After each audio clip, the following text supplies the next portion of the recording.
I'm glad we made the decision. It was a family decision. Me and my mom, my brother.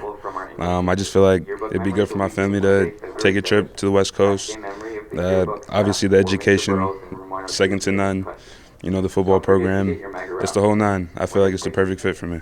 Let's talk about the process. You've been being recruited for a long time by a lot of big-time programs. How'd you sort through the process?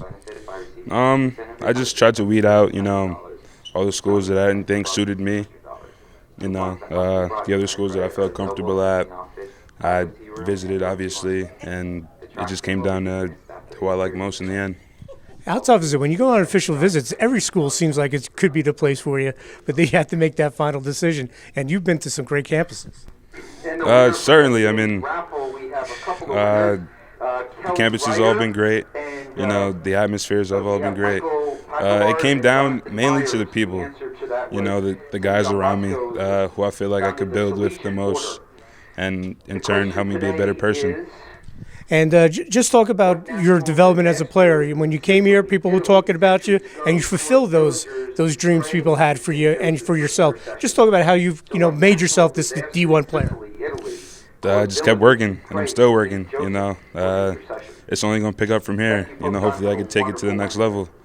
But I'm good, thank you. And Ryan Johnson, one of the top defensive linemen in the country, he signed as well. So they're getting two great D linemen. Talk about joining him. It'll be great. We've been talking about this for months now, just, the whole process because we went through the same thing. Obviously had to wait to get accepted and all that. And we're just excited to go to work together.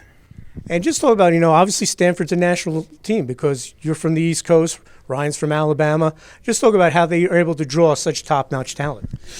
It's definitely a different selection process than a lot of other schools, They find the guys that fit, and you either make it through the process or you don't. If you make it through, you usually end up going. What about Coach Shaw? What was it about him when you met him and his staff? I feel like he's a great dude. His consistency, on and off the field, I feel like you'll find the same person. Just a genuine, down-to-earth guy. And just talk about your years there at Pope John. Every time you went out on the field, you were being double, triple teamed. People were looking for you, but you found a way to persevere and excel. It's been a fun 4 years. I'm just glad that I'm glad that it all worked out, that it all paid off, and I'm ready to move on. Great story. We had Sonny last year go to UVA, right, one of the best public institutions in the country. Now we have Dayln going to Stanford, and he came in here that was his goal as a freshman, and that was a lofty goal, but he did everything he had to do. But again, without the whole institution behind it, all the teachers, the counselors, all that, getting to that level, it wouldn't happen. It's not just one guy or two guys on the team. It's the whole institution.